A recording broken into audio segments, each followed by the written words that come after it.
Welcome back. You are watching Citizen Weekend. On the governor's sit tonight, we have Bungoma County's Governor, Ken Lusaka. Very good evening to you, sir. Many thanks for joining us in studio. Now, we're going to talk matters Bungoma, of course, and the first question is agriculture, the backbone of your county. It is known to be, an agricultural county. What has a county done, government done, to make sure that farmers get subsidies to fertilizer? Okay. Thank you very much. Like you've rightly put, agriculture is the backbone of our economy as a county. And already we have received fertilizer, subsidized fertilizer in our stores in Bungoma. We are taking them to Kapsokwany, the various centers where farmers can access the fertilizer. So we did talk with the national government when the cabinet secretary in charge of agriculture was there during the World Food Day. And we agreed that we need this fertilizer quite early enough so that we are able to give to the farmers. So I want to assure the farmers that the fertilizer is available, is ready, and at a subsidized fee. And we are going to make it we're going to take it as close as possible to the farmers so that they're able to get it. Okay. So we have the fertilizer. You have the fertilizer. Yeah. You're just working out on how to roll it out. How to roll it out. Okay. What stages has the county reached in acquiring of tractors like other counties? And this is a question from one of the people back in Bungoma, saying so that farmers can, cut down on production costs, and it's already farming season. We didn't capture that in our current budget, but in the next financial year, which starts in July, we should be able to capture the issue of tractors because, there are quite a lot of some logistical issues that need to be sorted out when we bring these tractors. How are they going to be managed and that kind of thing? So, first and foremost, we need to work out on the logistics so that as we acquire the tractors, they come and they assist the farmers. We don't want them to come and then there's a burden in terms of the logistics. Because what we are focusing on, first of all, is, of course, getting the fertilizers like you have said. And when you look at my campaign manifesto, and when you also look at the integrated development plan that we have generated, what we are giving priority in agriculture is value addition. And therefore, value addition, we are talking about how do we assist the farmer to add value to their products. And in so doing, what I have done is to tell the minister in charge of agriculture at the county level to finish the ongoing projects. One of them is the tannery in the Bungoma. And of course, funds are already available, which we started when I was a permanent secretary in the Ministry of Livestock. That will add value to hides and skins, and it's also going to generate employment. Number two is to the slaughterhouse that we are having in Chwele, which is also ongoing. We are also giving it priority so that we are able to complete it, so that we can also offer market to the poultry farmers. And we are encouraging the youths and the women groups to rear mostly the local chicken, which they do naturally because, Western is an area that that loves its chicken. That loves chicken. We'll talk about chicken.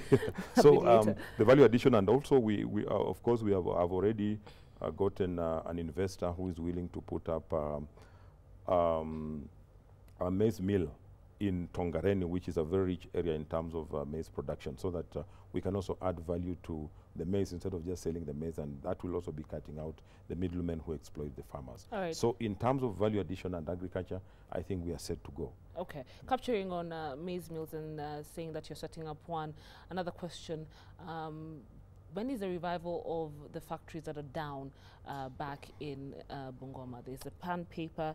Someone else has sent a message here, if you can allow me to get it. Sorry, I can't get it, but named quite a number of, about two other yes, I know factories. The issue of pan paper has always been on the agenda. Yes. When you talk about Bungoma, you're talking about pan paper. I think we're in constant consultation with the minister in charge of industrialization. And it was put in the papers, it was advertised to get a strategic partner to be able to revive pan paper, not necessarily as a paper industry, because we must also get away from the, this fixated mind that it must be a paper industry. I know what the people of Webuye, what the people of Bungoma want is something that is going to generate employment for the people of Bungoma.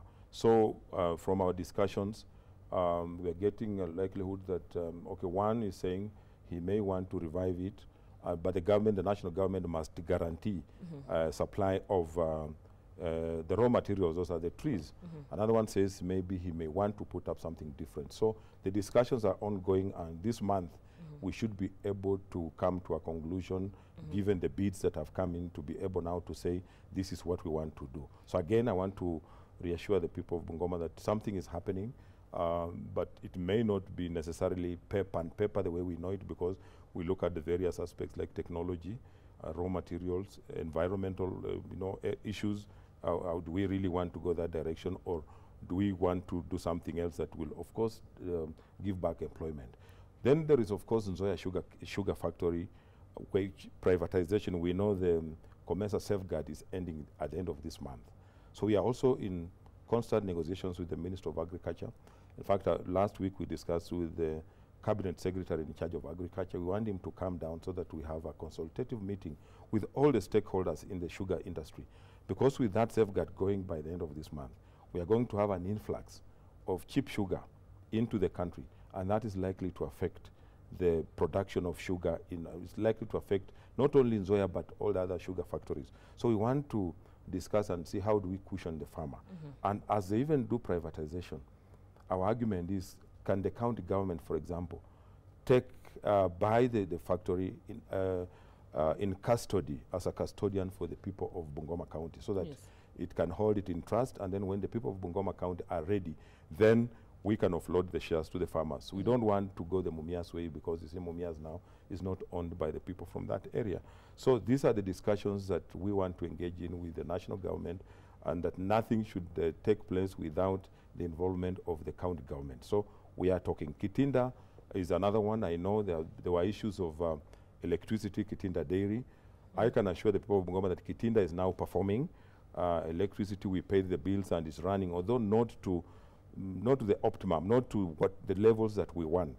But again, we're also trying to look at the minister in charge of agriculture at the county level is also trying to look at, can we get new technology also to improve on what we have? But as it is now, of course it's running. But again, the challenge will be, we need then to encourage our farmers to keep to produce milk, because it can be running, yes, but we have enough milk to keep it going. Yes. So that's another challenge that we are going out flat and through the extension officers to sensitize our farmers to be able to produce enough milk. Because I know when I was up here, I also donated the coolers. That was one of the questions. Yeah, yeah, we also came up with coolers in Bukembe, Sangalo, in Kamkuywa, and therefore these coolers we are also in the process of finishing, because it was supposed to have been a partnership between the Ministry of Livestock then and CDF. But now that the county government is in place, some of them, the buildings are ready, everything is ready. It's a matter of just connecting electricity and then it works. But again, the challenge is we must then go out and encourage the farmers to produce enough milk to be able to make these projects viable. A lot of young people back in Bungoma are feeling left out, and they're asking, what are your plans to, rather, what is your vision for the youth and women in Bungoma County? Yeah, the youth, of course, we have a program for them, and there's a program I launched about a month ago, sensitizing the youth and building their capacity in terms of entrepreneurship.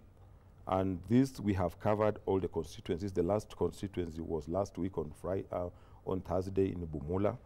And we have even come up with a policy where we are saying that we want to support the youth, one, in terms of the 30% procurement quota that is there for them. And we have come up with a policy where we are saying that with an LPO, we are going to assist the youth so that we do what we call LPO financing. That is, if a youth group gets an LPO, they can be able to, we can be able to pay them money to be able to procure what they want. Then once they have delivered the goods, we'll then recover our money and give them the rest of the money. So we have built their capacity, because we have realized also there has been a problem even in the past. The way we have handled the youth in the past, you call them, give them resources without building their capacity. They get out there, share the money, and then there's nothing that is viable. So we have done the sensitization, and we have programs. We are now going to follow it up with, assist them also in project proposal writing, so that we now go out to finance them. Because in our budget, we put 90 million for the youth. So this money, we want it to go to the youth and to help the youth, not being hijacked by brokers who may want to, take over and then, because some people want to remain youth even when we know they are old. So we want the youth themselves to run these programs. Then even the women, we set aside 40 million shillings in the budget. We are going, of course, to upscale it in the next financial year. Last week on Wednesday, we had a meeting with all the women leadership where we were discussing ways of also putting them in some organized groups so that we can also fund them to build their capacity and empower them in terms of financing projects that are going to assist them. So we have very clear provisions and programs to assist these two groups. What about infrastructure? Quite a number of people are asking, when are you going to work on the roads? And one says, how is the governor working to ensure that roads are worked on well, especially the hospital and municipal road, that is Enoch? In fact, if that person lives in Bungoma, one of the key priorities that I've given is infrastructure, because that is going to enable, it's an enabler. If we fix the roads, everything else is going to fall in place. And already we are doing roads in the Bungoma town.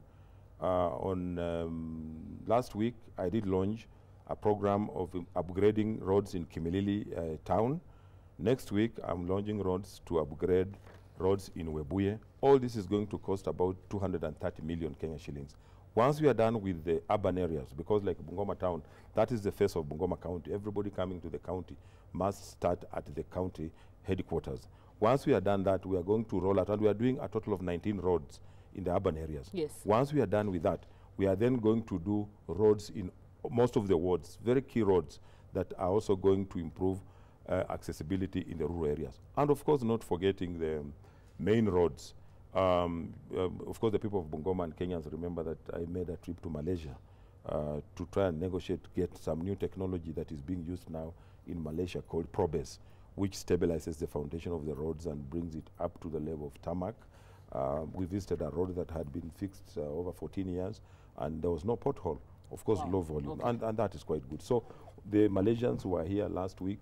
So we're just in the process of discussing also with the national government, because I could see that they were also very interested in that technology. It could actually be rolled out in the whole country, where we fix our roads. So they are going to do a 10-kilometer stretch, what they're calling trial basis, so that if they find that the technology is okay, then we have an MOU to do over 250 kilometers in the county. And that is also for Meru, Bomet, and other counties. We're running out of time. Let's talk about national politics. The first question, the impeachment of the governor of Embu, Martin Wambora. The constitution says that if a governor is impeached, then his deputy leaves as well. What's your take on that? I think that is a very tricky question. Yesterday we did issue a statement, but of course I want to empathize with my colleague Wambora. I don't want to take so much time on that question because it is sub judice, given that there was a court order that was given to the county assembly not to discuss the matter. But they went ahead and discussed it, and I think, being a strong believer in the rule of law, I think that I just hope that that the due process will be followed, and that Wambora will be able to get a fair hearing. And just say that we must be careful, because if we are not careful, we are likely to destabilize the county administration, which is just taking off. It's in infancy.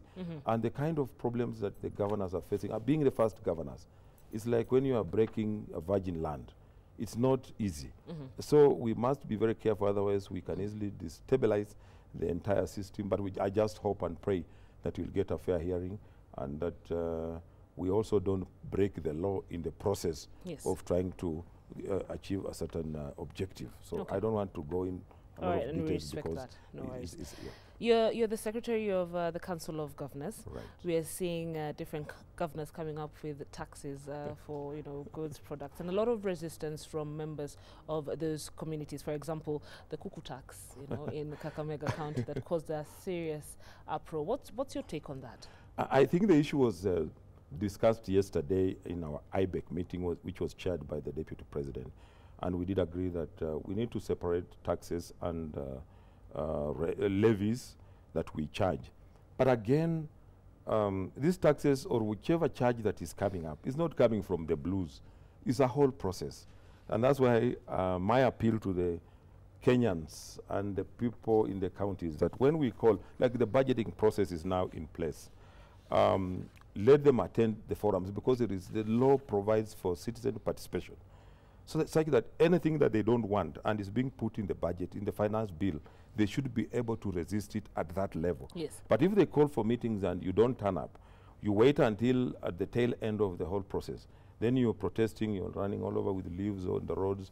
It may not help much. So let them discuss these issues because before the governor, before I send to the finance bill, I presume that it has gone through a whole process which includes citizen participation. Okay. So we did agree that where maybe people are uncomfortable, it will be adjusted so that because we are there for the people, we are not there to make life difficult for the people. Okay. We don't want to get to a situation where, like in the Bible, Moses, people say, started rioting and saying, we were better off. Why did you bring us here? And he was taking them to Canaan. We want to get to Canaan. Okay. Yeah. Our time is up, and we like holding our leaders accountable. So I'm going to ask you the final question. Great projects you have set out, and you've talked about ambitions and goals that you have for your county. Question is, what is the timeline you're giving yourself? Because many people will say, okay, fine, that's fantastic, but we could talk here all day and not see action in a year. So what are the timelines you're promising us?